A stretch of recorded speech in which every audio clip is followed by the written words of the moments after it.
and have those standards that are available for people to know about and learn about. And we kind of do that. More practically speaking, I'm hoping that those of you in the room here are going to go on to become competitive REL judges, and you will be awesome. And I'll be happy to work with you and see you do that. And then most practically, I hope we can discuss some best practices in handling judge calls. Now, we saw some scenarios already, some things we can reflect on.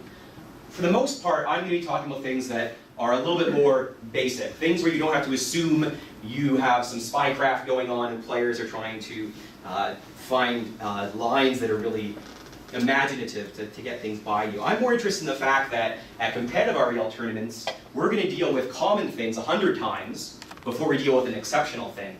And I believe that a competitive REL judge needs to be able to handle those common things expertly and manage them and get them done every time and move on because they are so common. If you're looking towards L2 and you want to become a competitive REL judge, which is the new title of L2, there's 3 spheres that you will be looking at. And the first 2 that I've listed there are very important. Competitive REL judges are starting to think more about the community. Many regular REL judges are very good at working with their community, their local stores, and that's fantastic. To some degree, perhaps it's a sign that you're ready to move on to that next level, and I commend you for that. Additionally, you might start to think about what are the needs of the judge program? What can we do to improve things? How can we think about how new judges can be acquired, trained, move up to the next level? And that's all good stuff. But I'm really interested during this seminar to talk about the idea of how can you be an expert and be very good at managing a competitive REL tournament. So we think, well, what's going to differentiate competitive play? And y'all came up with some words that point in this kind of direction. And so I'm not going to spend long talking about this, but we know that the reason players come and spend their $25, $50, GP Portland, which I intend to head to, $70, or full package, $150, right? We're not talking anymore about a free F&M or a game day. We're talking about people who have a sense that they have purchased a real shot at something that they may be able to get. Now, to some degree, that does mean we need to manage player entitlement at times. That's kind of a separate topic. But for the average competitive player, they're there to take their shot, and they want to make sure that everything is handled fairly and with integrity. But this is also a good thing, because it means players expect to be treated the same. I had to call over a 12-year-old at my last PPTQ to talk to them about their deck list. And the adults who brought him with them, they weren't there saying, oh no, protect him, don't do anything. They were saying, yeah, he needs to learn what's going on with the tournament and explain what's going on, and everything turned out great. So sometimes we worry, how is this going to happen? Are people going to be angry that we're enforcing these rules? No. For the most part, they're all there to have the benefit of fair play, and we're there to make sure that that happens. But I also want you to think about what it's going to mean for you to be a competitive REL judge. When I was examining the modding community for a lot of games, they came up with a hybrid role where they acknowledged the fact that they're contributing something cultural and something awesome to that game community, while at the same time doing a bunch of free work for a multi-billion-dollar company. And that sort of struck a chord with me, because we are contributing something awesome to the Magic community. When I go to a PPTQ virtually every weekend, it's because I'm going to see people that I really hope do well, that I hope are going to make it to the Pro Tour, and I think that's just great. And I'm super happy to be helping run an event that they're going to enjoy, and they're getting their shot at, the bright lights of the Pro Tour.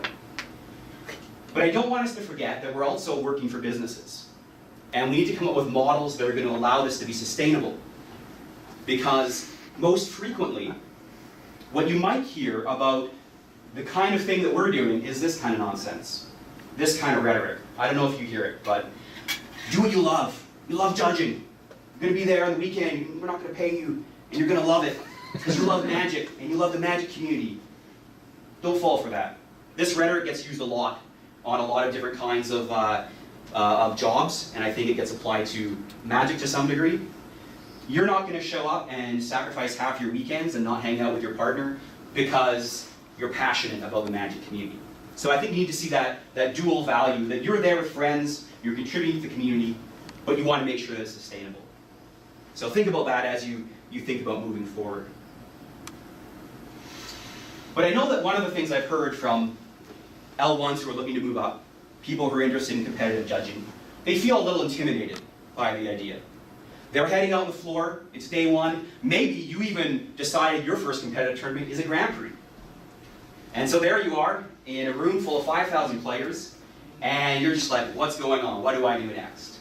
Or maybe you decide that 1 week after you qualify for being a judge, you're going to run a GPT, because your store needs you to. And that's really commendable. But you might not feel ready. So what I recommend is really managing to prepare everything you can beforehand. Leave as little as possible up to the last minute, or up to chance. You really want to control whatever you can. Now that might be because I'm a little bit of a control freak or something, but I think if you take out the uncertainty and you take out the idea you don't know what's going to happen, you're going to feel a lot better about how this is going to run. And so you can think through some scenarios that are going to happen. If you know that you're giving the announcements, that's something you know about ahead of time. You can write it out.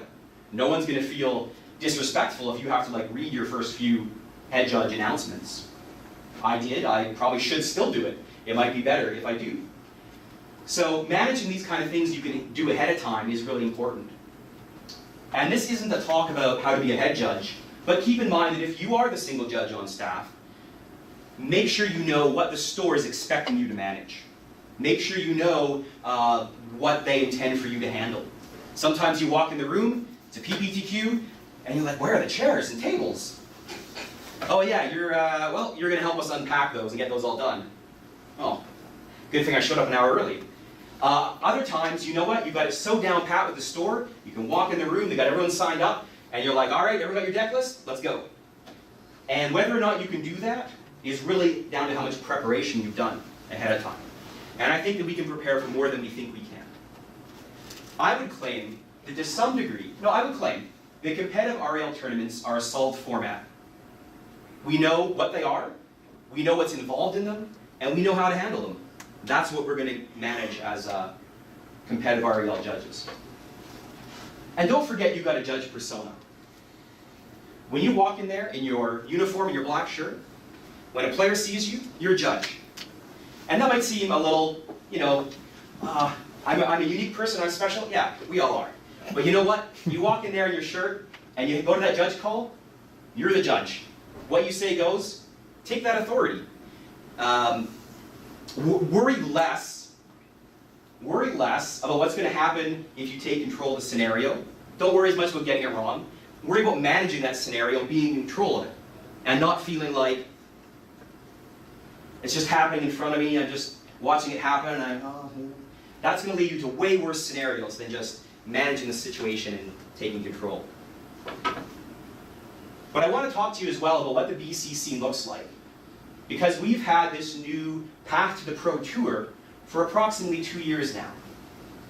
And so you're probably all familiar with the lingo that we talked about by now, which is saying that we have preliminary Pro Tour qualifiers, which lead to regional Pro Tour qualifiers, which lead to the Pro Tour. And these generate the biggest number of competitive REL tournaments reliably. Some stores are interested in running a bunch of GPTs, Grand Prix trials, but they don't even have to be run at competitive REL anymore. So I'm not really thinking of them during my talk. So we know we have 9 mainland stores, 5 island stores, and 2 Bellingham stores that are interested in running PPTQs. And they can run up to 4 a year, although some don't necessarily do that. We seem to be getting a Vancouver GP every year, but if you want to judge other events in Vancouver or in Canada, there are not a ton of opportunities. Maybe 2 more Grand Prix, or get on staff for something else exciting. Right now, we have about 9 level 2 judges that staff these events. And for now, it's stable and it looks good. But you know what? That's actually, it follows like a long tail scenario where 2 or 3 judges are actually judging most of it. For example, I'm trying to graduate my PhD this year. And that means this time next year, I have no expectation. It's a coin flip whether I will be in Vancouver. What happens to my tournaments? Right now, I just be sending a letter to the stores and be like, Good luck. No, I mean, obviously I'm going to try point in the direction of some staff, but we don't have a plan when things like that happen. And we definitely don't seem to have a plan that involves making a bunch of interested level 1s get trained up and ready to step into these shoes. So what does it look like? Well, there's about 39 players, plus or minus 16. So we know there's about 5 or 6 rounds in these kind of tournaments. All right, let's see how we're doing. Okay, good. So this means that I know that myself and the other level 2 judges are gatekeepers. Functionally, I'm aware of that fact. Stores call me up or email me because they trust me. They believe that I can do this job. And I am committed to making sure I introduce interested, competent new people to judge with them, because I want them to be ready to step into my shoes. Not even necessarily when I'm gone. I don't want that to be the case. I want to have people ready and able to judge. And so that's really what motivated me today. I want to make that situation happen. So we're well aware of the fact. Stores are not great at coordinating scheduling events. There is a Facebook group for that. But again, the stores just kind of send someone when they think about it, and things still fall through the cracks. And about 1 to 2 events every season still have to get canceled because they conflict with other things, or they can't find a judge because they didn't think to ask until the week before. So we're still seeing that kind of thing go on. And if you have an interest in helping to manage that, well, that's good. Although, I mean, stores can be working with us a little more. I've already talked about the fact that our challenge is training new judges for competitive REL. When we started this system in 2015, our biggest concern was actually even just getting a multiple judge, a second judge at an event. Wizards recommends that happens around 32 players. And we definitely don't want to go above a ratio of 40 to 1. I know that I've worked events with 60, 70 people by myself. Store didn't plan ahead. They didn't want to plan ahead in some cases. And so we're pushing as the judge program to say, we need these people. Not only do we need them for staffing the event right now, but we need them for the future, so they're awesome in the future. And additionally, we want to think about what that compensation looks like. That's a big conversation. I hope we have it tonight. I hope we have it this weekend. Right now, it seems like head judges for PPTQs make about, approximately, if you allow that store credit is the same as cash, about $16 an hour. But that's making the assumption I just told you about, which may not be good for everybody. And so, that's, again, that goes back to what I said. This is not something you're going to do because it's going to pay your mortgage or something like that. All right, let's move on to the idea of the event. All right? So I've talked a little bit philosophically. I've talked a little bit about what it means to judge at a competitive tournament, whether it's in Victoria at the arena? Perks. Yeah. Or not. You got everyone seated, they're all enrolled, they're ready to start playing. So we get to the more practical part of what I want to talk about now. So I claim that competitive REL tournaments are kind of like a fixed, they're a known format. And that's because rounds all work the same. We know what we have to do. We know the responsibilities. And once we know how many people we have to do it, we can figure out how to make this happen. This is a packed timeline, especially during the first 15 minutes of every round. We know pairings need to go up. We know slips need to go out. We know we're expected to take at least 1 table for a deck check. We know these things need to happen. And so that keeps us really busy during the first 15 minutes or so. By the way, that if you're alone, that's what makes that time really complicated, because you're trying to deal with these administrative things, trying to deal with the integrity of the tournament by swooping for a table, and people might also be calling for a judge. So we want to manage that all. Then we have floor coverage. Now, like I said, we're all there to have fun. We enjoy hearing about our buddies and how well they're doing in the tournament and their bad beat stories. We all love bad beat stories. We want to hear them over and over. But we really want to do floor coverage. We really want to watch Magic. So what do you look for when you are watching Magic? Just in a word or a phrase, what is something you are looking at actively when you watch Magic as a judge? Game state. Game state? How the players are reacting. How players are reacting? Reactions? Yeah. Okay. Yeah. Time. The time? How long it's taking to make decisions. Great. Yeah, I mean, we could have a whole talk about slow play. I'm probably not going to include a whole time about slow play, but slow play would be the most undercalled penalty at competitive REL. We know that there's basically an epidemic of slow play, but we are not calling it as competitive REL judges. That's just the truth. So we'll think about that in your spare time. All right, so you're watching Magic. You know something I look for when I am judging tournaments? Eyes and hands. Think about what a player who is playing properly and with integrity does with their eyes and with their hands. What do they look at? What do they do with their hands? So what do we normally look at when we're playing Magic? The board. The board, our hands, The zones. the zones, maybe your, yeah. Your When- opponent's deck. maybe. Graveyard. Your opponent's hand. Cards and After you get Reflected on this. Yeah. The Shiner. Well, what do you think there's something that a player who's not playing with integrity might be looking at? Others. Judges. For a judge. Looking for a judge. Where the All right, judge is. all right. We're So there's things we can floor. be, the floor, just like Hey, where's my desk? spectators, is there anyone around, things like that, okay. Everyone else's match.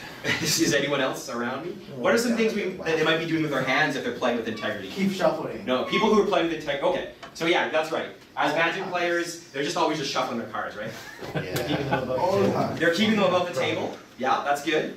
So looking at what they're doing with their hands? Is They're it? looking at what they're doing because they're actually just taking actions. So they're looking at them, doing normal things. What might they do with their hands if they're not playing with integrity? Well, it depends. If your opponent's slow playing, then you're not doing anything. You're looking up in the sky. So we can intervene. We can intervene on that. If one player looks bored, absolutely good call. If someone's just like bored and they're zoned out, we should really be thinking about intervening in that game. That's probably. What's going on over here? A good Lantern? Hey, Never oh, mind. Yeah. You know what? If you as a judge are bored, unless you're like super easily bored, but in general, if you're watching a game and you're just bored, like, yeah, you bolt bat and swing for lethal, or something like that, you're just like, why is he not doing that? Why is she not doing that? What's going on? So if you're getting bored, that's a good sign something's not good. But during floor coverage is when you can add the most value unexpectedly to a tournament, because you can hear and see things that would not otherwise be caught. In the scenarios we just watched, we saw players calling for a judge, and yes, that's probably the most frequent time we intervene. But we can see things, and I have cases I could bring up, I don't think I will, I didn't think through well enough, that I know of when floor judges saw players cheating, saw players doing things they shouldn't be doing, and were able to intervene in scenarios, and that would not have been caught otherwise. Additionally, open your ears, listen. Because you know what a normal tournament sounds like. You know what normal play sounds like. Take two, I attack. How many cards do you have in your hand? Please stop shuffling your hand. All right, so they're going to be saying normal kinds of things that correspond to the play in that format. But if you start hearing players who are like cursing, or Swearing. sure, right, or who are like making some other comments, you can hear frustration levels rise. It's not actually that hard in a room of 30 people who are all just playing Magic, and one player is just like, and you know what you can do? You don't have to wait for a judge call. Head on over there. So use initiative. When I have floor judges who use initiative like that, I know of one example I'll think of, and I could probably talk to that person independently, that was great, because I headed back to the computer to see what tables were outstanding, and my floor judge walked up to me and told me what they were. They had already been there and they'd looked. And that impresses me to no end. When you know how a round has to end, and you know what you can do to add value by making sure that is taken care of. So then we get to the end of the round, and we think, well, what do we have to do then? And I think we know that you're going to be sitting around watching matches. But you want to know why you're doing that. Why do we have judges sit on matches? What's the point? Are we just tired? Pressure. Slow play, Quick turn. pressure. Slow play. We are tired, yes. Yeah. Yes, My absolutely. legs are tired. I am, absolutely, yeah. Also looking for the people who are running to cheating, well, who are losing. Sure. So we might be looking for weird stuff that's happening. We might be looking for players who are going to start reaching for dice and saying, let's roll for it.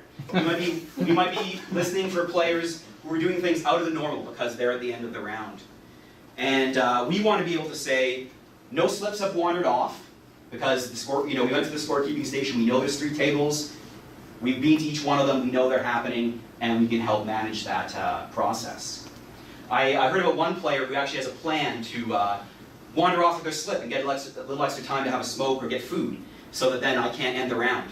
We can put an end to stuff like that by making sure we know what the tables are and getting those slips. That's real, by the way. I'm not making that up. Also making sure people actually go to turns. Yes. No, that's actually real because people don't hear it. Yeah. I've been in stores, That's pretend not to hear. maybe, but you know what? Just actually not here. I've been in stores where there's a hard, firm door between half the turning. Oh. You're just like, you actually have to like pull open a door and walk through. This is out in the valley. I can't remember now. Past Abbotsford. Can't remember that community. Sometimes even pro-tour side Sure. events will be in 2 rooms of a hotel. Yeah, absolutely. Yeah, hotels, any kind of venue could be separated, so it's not just cheap.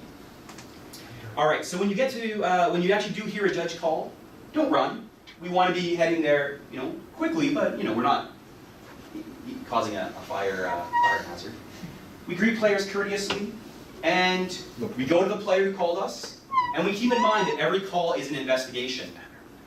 We know that we're there to figure out what's going on, and we want to check the time. We want to make sure that if this turns into a huge affair, if this turns into shenanigans, we know how long this has been taking us. There would be nothing worse than being 10 minutes into an investigation or so, and then being like, oh my goodness, I'm just totally disoriented, I don't even know how long this has been. So keep a handle on that. Yeah. One thing to add is that for each time we're having a judge call, that time we don't represent ourselves, but the official ruling. Absolutely. That's the thing. Yeah, that's right. We're going there as a judge. Remember I said the persona? You're not going there as someone who's like first day on the job. You're there as a judge, and you're going to handle that situation. But I want to suggest 3 tools. I thought about it, and I thought these are the 3 most important things I can propose to you that will help you, practically speaking, when you next go to a judge call. Filter. Listen to the information you're getting, but try to figure out what is extraneous to any kind of scenario you would resolve. What is stuff players would say that you just don't need to know, and just start filtering that out. Start ignoring that kind of information. This requires you to tune that filter, to think about what you need to know as a judge to resolve a judge call. And then you're going to start funneling. You're going to start figuring out how many ways can this situation actually be resolved. Because the IPG gives some very firm examples. And so you're going to figure out, well, which scenario is this? And then finally, I really want to see competitive REL judges who can frame calls, who can manage the whole call, start to end, so players feel confidence when you walk up to the table and when they walk away. So, let me just check the time again. I'm sure it's so filtering. We want to listen to the players, and we saw this in practice during the last session, so I'm probably not going to talk as much about it. But you're really looking for points of disagreement. You want to, as quickly as possible, get to that point of knowing what they actively disagree about. Do they actively disagree about life total? Do they disagree about what's going on, how many spells have been cast? What is the actual disagreement? And to help players buy into what you're going to rule in a minute, try to see if you can get them to agree about that point of disagreement. It can be very helpful. And so you want to be paying attention to what they're saying, and we talked about that, so I'm going to move on from here. So we want to get ready to rule. As soon as we start hearing information, getting them to agree on what they don't know, or where they believe they have a disagreement, we want to start figuring out the required knowledge. Remember to read the cards. It can be very, very valuable just to be like, all right, so you said that you activated this Nissa here, right? Oh, find creatures. And inside you're going, oh, that's right. It's 0 1s. And if you need to verify that information, find ways to get it. Don't sit there wondering. You're the judge, and if you happen to need to know how Nissa works, don't feel embarrassed. Don't feel like you're going to be stupid or something like that. You're going to say, hey, can I look at that card? Thank you. Pick it up. Look at it. You need to find that information. If you feel like you're below your own confidence level about exactly how this works, you need to find out how to do that. Even if it means saying, excuse me for a minute, I need to check something. I know for a fact that competitive players are much more interested in getting a correct ruling than they are in just having something happen randomly. We want to be expeditious, but we don't. If we personally feel like we don't know, then we do get to a point where we need to step back. But we are ultimately funneling towards a certain scenario. We're not funneling towards randomness or making something up on the fly. We're funneling towards very well-known situations and solutions. Asterisk, check for cheating. I have to do that because I'm not going to talk about cheating. We just talked about cheating, but we can do that during the investigation as well. Primarily speaking, though, as competitive REL judges, we are fixers. So Will Laycraft is also a volleyball judge. I'm sure he has called 1,000 faults, or whatever a normal error is in volleyball. He's probably done it 1,000 times. Is it exciting? Is every fault something you're going to remember and it's going to be memorable? No. You're just going to deal with these common issues, get players playing again. Some of them aren't perfect. Some of them will mean the game goes on and, it really maybe shouldn't have even ultimately gone that way. But we have our fix. We know the most fair way we can apply this to everybody we meet, and we're going to handle this. The IPG is in such a good place compared to when I started judging. In 2005, there were 5 numerical RELs that all had different penalties. So right now, we effectively have 1 possibility at competitive REL. That's it. We don't have to figure out what REL am I at, and then what do I do? And not only that, they basically got rid of game losses at gameplay error. They're just gone. We all have warnings. So we don't have to even think about, am I going to give them a game loss? Don't even worry about that. It's a warning. Just know what you need to do to fix these scenarios. So we're going to identify the problem. We funnel down to a very specific way that we're going to handle this, and then state your intention. Tell them what the infraction is, and tell them what you're going to do. Sometimes the last thing will pop up, so make sure you talk about it first. And then you're going to frame what's going to happen and how this resolves it. I'm giving you a warning, we're shuffling the deck, and then you're going to continue playing. Of course, there are scenarios where you just have to say there's no penalty. Oh, you took that card for your turn and you showed your opponent. All right, that was nice of you to do, keep playing, right? So you don't always have to force a penalty. Sometimes you just get to let them make mistakes like that if they don't fall into a scenario. That does sometimes happen. And then, of course, again, we have a caveat, which is if you're not actually the head judge, backups, cheating, unsporting conduct, which is going to result in like a game loss or a match loss, you need to have a chat with the head judge. But all those other things, the 99% of things you'll see in an actual tournament, you can do yourself, even if you're not the head judge. All right, so obviously we're going to conduct the appropriate fix. And once we say, all right, I'm going to give this person a warning for looking at extra cards, and we saw some of the judges very appropriately ask this, hey, is this your first penalty for this? It's a starting point, right? You ask them, they say, nope, no penalties. All right, great, here's your first one. And if they start to say, oh yeah, my judge talked to me last round, now you know you need to look into it and see, oh, they have 2 penalties. Well, head judge is going to come in and we're going to have a different scenario, but that can happen. So you're doing that fix, you've told them what you're going to do, and now you're going to walk through it. To the room of you, I'm going to say this. Don't deviate. The IPG gives you a very specific set of things you can do to handle the majority of situations. Don't deviate. Don't start wondering about, well, it might be a little bit fairer if we just did a partial fix, or we only did that. No. Just do what it is. Players will respect the fairness, and get out. We can handle them that time extension as well. So try not to think about deviating as well. All right, so I do have some practice exercises. So what I'm going to do is we're going to set this up. I have a helper. Nelson's going to help me out. And very similar to what we did before, except there's not any rabbit holes in my scenarios. I'm much more interested in handling the majority scenario. So Nelson and I are going to set up a scenario here. Do I have a volunteer who is going to? I have one in the back. I hand up first, Andrew. So just hold there while we get this set up here. George, what's the best though? Those are yours. Those are yours. They're in play. That's in the graveyard. Those are in your hand.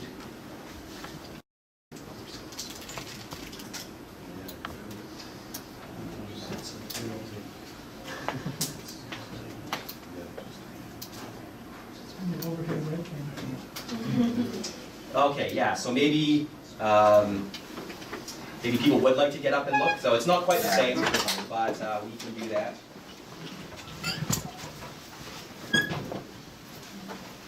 All right, so we're just gonna do it, it's a very, very short, not quite as long, and then we'll call for a judge.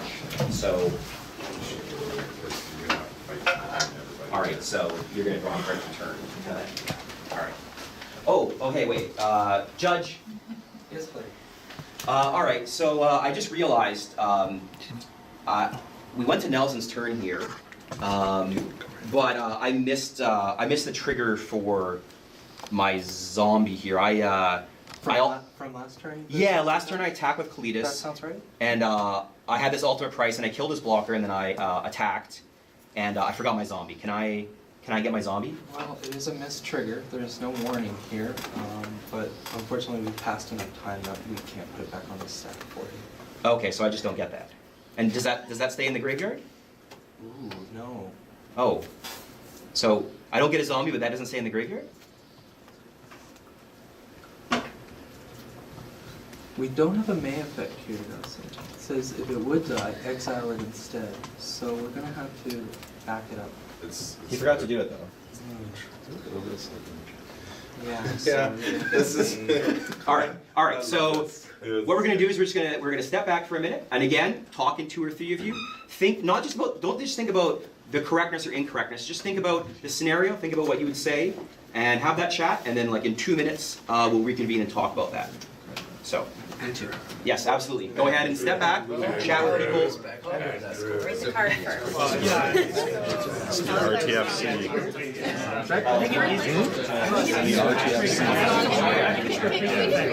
Yes. I know. Yeah, it's a replacement. It's not a turn, it's a replacement effect, And it's still, I mean, we have all these awesome resources, unlike other judges, and he still doesn't feel comfortable in that room. And we go find somebody that does. There's no partial things. You can't say I didn't mix them, and not even a zombie, that's incorrect. So it's gone, GRB, and I guess failure to maintain to the other guy, yeah. To know what you're going to apply and why, and then you're going to communicate that. Could you actually get it? It's within I'm not your I'm good at the whole land thing. It's never really run into any of these scenarios. You guys should just go back up putting It becomes really hard. It's like, back up to the rest. too many red areas. That's all I know. If it's weird, Yeah, because we're looking, you know, earlier, you come to small stack. Yeah, I know, right? If it's a trigger, you can jump that stack. How's that stack? It's like, if you want to do it, you have to. I don't think so, because when you're going back to it, Yeah, if you can do that, great. You know, and we don't know what he's I drawing. attack, oh, I didn't get a zombie. Take a random card, Put it on top of it. Yeah. I mean, That looks good. back it up to the point. But if it's like that far, I draw the card. I've made some get this decision. I think you could just remove the silver advocate, put the zombie into play. That's perfect. Either you're backing it up to the point, So you say like and you're gonna give them a zombie, and the extra card, or you're gonna let it go. It depends if they've done decisions. If it's like, Then you're kill advocate, attack the contest, yeah, but you put the card back on, and then he's gonna draw the you same know, card. opponent has a draw card, I'll draw my zombie. It doesn't matter. That's the fit. It's okay. You randomize a card. Opponent draws a You card. take a random card, put it on top of the library, back it up, and he's gonna draw that card. So he's gonna have the correct card. So the next turn in his hand that he would always have. The thing is, with the judge card, it's just situation. Because then maybe the card that he It drew looked like he is like was a halved exile, and now in response he wants to have Cletus, because now he All has right, that path in let's hand reconvene. that he So drew. I think I saw hands go up, so I know that like probably 50% of you thought something should be done quite differently. So who wants to tell us what they thought should be handled quite differently? Anyone over here? Read the card first. So why did you? What made you want to read the card? To make sure if it's a trigger, if it's a replacement effect, like just the exact wording, because there are so many cards in the game. So we shouldn't take my word for it? No. Well, I was pretty confident. It was I a don't, mistake. it doesn't matter. Okay. You should read the card regardless of if you've played this card a million times. You should Sure. always just reread the card. All right, so I made these scenarios we're talking about today because these happen in PPTQs. This is the #1 GRV I responded to this last past season. I got to the point where I made the call when the PPTQ started. I was like, this is Calitas. This is not a trigger. You may not miss it. All right, does anyone want any other comments about what you would do to gather information or how to, things you would have asked? So just from my perspective, like here, oh, it's easy, read Kalidas. I can't tell you verbatim what it says, I know Sure. it's replacement effect. But when there's like 15 cards on the board, like Right. especially in our Highlander tournaments, it's brutal. It's like they're all Sure. singletons from all legacy kind of thing. And most of these cards I've played a million times. It's like, I know what they say. It's almost like, look, it's actually not timely for me to go read them. The more dangerous thing is taking your word for it, that you say it's a Right. mistrigger. It's like, if I can't read all the cards, or I'm not going to for whatever reason, Sure. I'm definitely not going to take your word for what this penalty is. I agree. That's almost the more, like, from my perspective, for me personally, that's the bigger danger. Because it's tempting for me. What has happened since you missed that, or you forgot? He that? drew a card for his Just turn. untap. And once he drew the card for his turn, I Well, realized. that's a question I would ask. Oh, yes. What has happened? Yeah. Because you can't just magic up a zombie for no reason. Sure. Unless you know exactly what's going on or what's happening. So how are we handling this? How would you do it differently if it's not a missed trigger? If it's not a missed trigger, Okay. we're gonna have to back it up. We have to back it up? No, you can leave it or back it A correct back I would up back it is up, that if you back it up and then still damage the game stage, we'd rather have the current information because that's the most reliable information we can base on. Even that can be going to cheating. Let's back up even further in this conversation. Which infraction do we believe that has been committed here? Which infraction is that committed? Game rule violation. Okay. And failure. All right, so we think there's been a game rule violation here. I would agree. Yeah. Are there any times when we're allowed to do a partial fix for a game rule violation? A partial fix like Instead of- Like, just put a zombie into play. No, Not in this case. that's not how it works. No. Never. So our two options here are either to keep playing or to back up. And then we just have to determine which one we think is less disruptive to the game state. Yeah, there's no correct answer. I can't tell you which one you'd rather do. Oh. As you judge competitive REL tournaments, you will understand when you back up. There's a whole section in the IPG on backups. Some people say, he drew a card, that's my bright line, I never cross that. He drew a card, I will never back that up. You'll find judges who've been L2s for a long time and they will say that. Would you back it up, Ellie? Yep. I think I would too. I would back it up. For me, it's when they shuffle, like a cracked a fetch or anything. Absolutely. Yeah. If that's an actual super bright line. Ellie, So- did you sorry. That's your one You card. can't back it up if there's a fetch land in play. Right? Yeah, well, no, you should definitely not do that. The last comment, we have to go on to the next one. If the opponent have drawn a card before the single has been made, and if you're backing up, can you not shuffle any card back by just keeping the card, but you don't have the player draw the card afterwards, so the player knows he's drawing for the next turn. You have to put a random card back on top of the library. You wouldn't have to shuffle it. Yeah.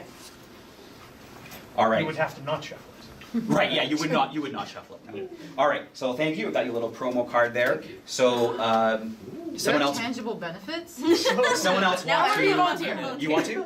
Yeah, All right, tangible benefits all right, now. Toby. It's relevant. All right. Joke's on you, second one doesn't get one. Oh, well. Sure, all right, well, we're gonna start over again, so. Like give out all the pros at the end. Providence. This was the first one I answered. Sure, all right, this is just, in my hand here. Okay, so we're playing. Yeah, we're playing, we're starting to play. Zero Gideon? Zero getting, yeah, that's good. Oh. Go. Judge.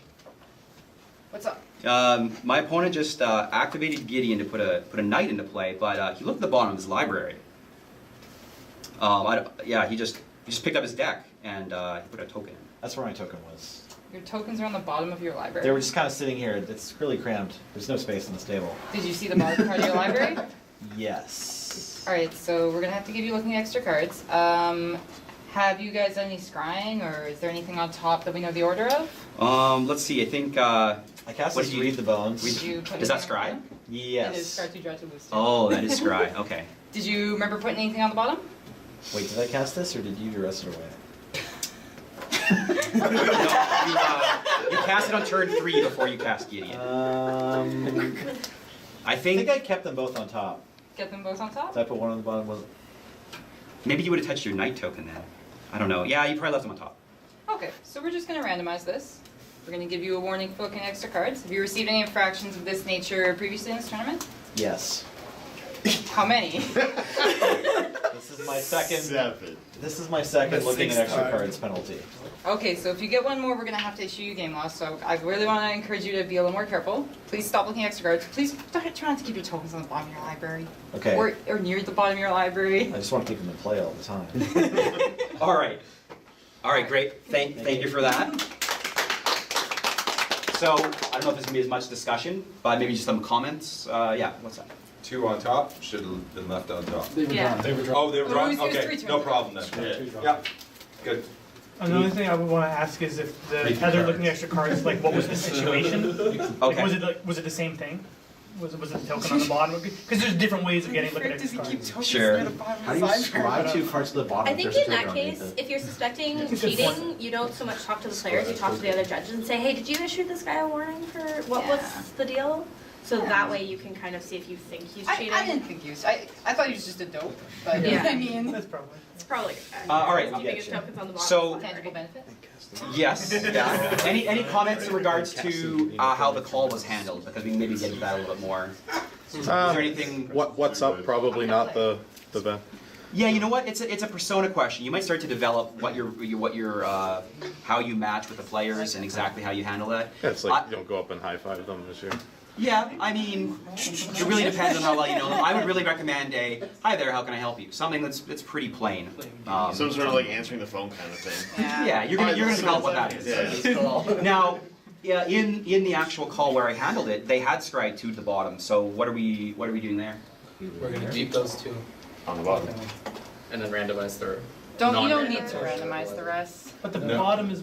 Yes. So he scribed that to the bottom, and he's looked at the bottom. He already knows it's there. It's The rest, I feel like you still give him looking at extra cards, Yes. even if he's, Yeah, even if it's public knowledge, because he's It's not still. public. it's not Well, public, it's it's known not to public, him. but even if he already knew it, Yeah, you still gotta- give him the infraction. It reminds him what his bottom It's card still was. sketch. Yeah, he's even if you know that if you know activate top and know the top 3, you're not entitled to just look at the top 3 because Yeah. they're known to you. Yeah. I talked And last also- turn. Just let me look. In that case, we have to take his I wanna word pay that my he put mana them on this the turn. bottom. He could be lying and his opponent might not remember. Yeah. Are they under Yes, or he's- above the You night? still get the warning. See, we're All right. All right, so good. So warning, no No fix. shuffle. Yeah. Yeah. All right, great. Good. We've walked through that. All right, who's going to be our final? We have one last scenario. Jeremy. All right, bringing Victoria to the scenario. All right. Bringing Victoria back to the scenario, I should say. I don't have. Yes, Victoria's sorry, across from you Yay. in the scenario. I don't like how We you're had playing the with Tri-Cities, sleeved and actually. unsleeved cards. Calm down. We only got so pretty far with our sketch. technology. The sleeves are I marked. don't know why you didn't ask why there was 4 cards on this Gideon.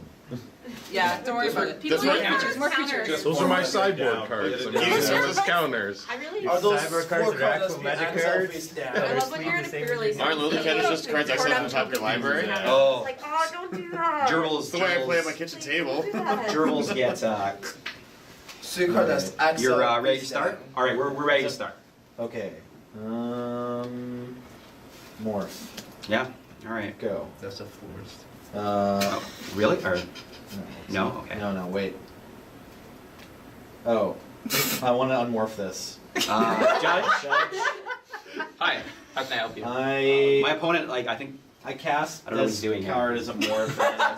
I cast this card as a morph, and then I tried to pay a green and a colorless to unmorph it. But I So meant it was this where one. are we at in the game? It's now? just, it's my second. It was like his main phase. He just. My- This is all he did. He just drew a card and slammed this non-morph. So you down. just played a morph, tried to flip it, Yeah. and then revealed a non-morph. Actually, I said go, but then I wanted to do something. Yeah, that's I don't But we care. caught it I'm gonna before, kill. like the turn Yeah. was passed. All right. Yeah.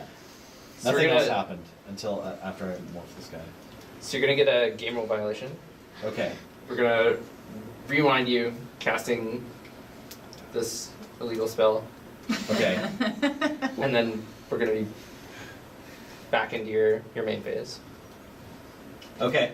So I get all my lands untapped. What and then was I what's cast illegal? down. What do you do that's illegal? He cast a morph that wasn't. Oh, okay. All right. All right. So we're just back in the main phase, and he has to take actions. Yep. Okay. All right. Thanks, Judge. Cool. All right. Thanks, Jeremy. Thanks, Jeremy. Yeah. All right. Let's talk about how that went. Does anyone have any comments? Like he's Sorry, I think Toby. If they play a card with morph, but they have a card with morph in their hand, and it's the only card with morph in their hand, they haven't added any cards to that set, can't they just exchange them? It wasn't the only card with morph in his hand. Was it not? Okay. He had 2 morph cards in his hand. Then you cannot apply that. You cannot. To the point Excellent. you made in your conference earlier, well, it might feel good to do a partial fix, like, oh, Okay. well, you should keep your mana tapped because you screwed up. We can't do that. All right, Right? that's good, I like that. Because you want to stick to the IPG. Okay, good. Brandon? Didn't it used to be that if somebody did that, it was a game loss? It used to be. And now it's if you don't reveal it's a game loss? Am I correct? No, that was Okay. Not necessarily. All right. But Jeremy's not correct either. Yeah, just wanted to double check there, but no, I don't think he's supposed to back that up. What? I think you leave it I would as like to is. unmorph this card. Do you know how morph works? Do you know what morph is? Are you mistaking this with manifest? Okay, all I right. don't know. There's so many questions. Like. So you I want to definitely thought it was a morph. You don't just say, oh, you thought it was a morph, and you thought it was. Well, a I didn't think Sylvanetic had morph. I thought I was casting Den Protector. Yeah. Playing a morph Oh, card. okay. They both have, green 1 in the casting cost, and he was flipping through his hand, he saw it, he's like, maybe, oh yeah, the morph sounds a great idea. So, it is plausible that he could. I'm not even gonna lie, I've actually done this. It's real. Dexterity error. I've seen this happen. I've seen people kill the morph creature and they're like, oh. So do I think is that first they cannot give your opponents information about that even though he didn't done something wrong, that he do have another morph or maybe more in the player's hand. So, but not breaking the game stage. First, we have to keep the morph that's even though that shouldn't be the morph, but still keeping on the battlefield and have a warning. So you want to keep the non-morph on the battlefield? Because that's on the battlefield already, and that's unknown information. That was the unknown information. It's not. He tried to reveal it. I mean about the hand, about there is another morph. He didn't tap 5 mana to cast Sylvanetic. He tried to cast Den Protector. I think if you want to say that the player accidentally casts Sylvan Advocate face down as a morph when they don't have a morph in hand, Yeah. the call becomes a bit different. Yeah. No, Okay. no morph, but more morph. Okay, Sure. Michael, how would you handle this? No, I mean, Jeremy handled it fine. There's nothing wrong about how he handled it. I thought that was good. He had the information, he framed it, he corrected me, he asserted how the game was going to go forward, and I thought that was great. As players, we would have been moving forward, the game was back in motion, and I like that. Okay. As it turns out, the exact exemption in the IPG is different as far as what we've gone on to. So. Right. It sounds like we're out of time, so that's a research question. Someone can. So here, there's one for you, Jeremy. You guys actually want the answer right now? Yeah. That's what the IPG says. Yeah. So the IPG says, Does it say that he didn't play? no, it says if the player has morphs in their hand, they are allowed to exchange the card that was flipped up with one of the morphs in their hand, if they haven't drawn a card yet. Yeah. Interesting. And it's morphs plural. Oh, Yeah. okay. Yeah. See again? I thought it was only if they had one. So exchanged them. you exchange a morph in your hand for the card that you unmorphed. Does the opponent Well, does he have a draw? I assume Is it face up? it's face down, right? It's face down, yeah. Yeah. So you So you get to pick your card untap up. the mana. He, Sure, you untap this. To That was unmorph. illegal, yeah. Yeah. But they were going to have a morph in play. yeah, it sort of felt wrong to untap everything, but I didn't know the exemption. And yes, the exemption does mean Is it okay if I put this raptor down? that one of these morphs is going to end up in play. I would say you can have either or only because nothing else in the game has changed. Right, so if your opponent had drawn a card, plays the things, go to combat, you're like morph, oh whoops, my bad. Now I really want this death mist. the exemption that lets you give that as a warning specifically says they haven't drawn a card. If they have drawn a card, they're getting a game loss. Oh, and that's the one thing you can do now to get a game loss. Is if you actually do not have, don't have that. No, morph on the but card. if you had drawn a card, not him. Yeah, so he says he plays this face down. Right. Right, and then passes the turn. Down. Yeah, sorry. Yeah, that face down. Passes the turn, you draw a card. Yeah. You place things, you go to combat, he goes, alright, cool, I block, and oh, whoops, now I really want this death mist as opposed to a card in my graveyard. That might have been better. Instead of the That exception doesn't actually change though. Oh, really? It's only if that player doesn't. Oh. Because the card set, the available options that I If had you when I think they're cast are the cheating, same. that's. Yeah. But now you can know what he's played, and that's why it might have changed what Yeah, you want you're right. down. But- Well, if but you we- think there's but cheating, how? then I think Yeah. we're Right, under the you assumption lost. that they don't, he's a numpty, he made Look a mistake. at If the you think he's IPG, actually check it trying out, to get and benefit, think through it. Yeah, of course. Like I said, Competitive REL to known format, we know they're all warnings, we know how to fix them. This is one exception, we can check that out and have a chat more at dinner. So thank you all for coming, thank you. What?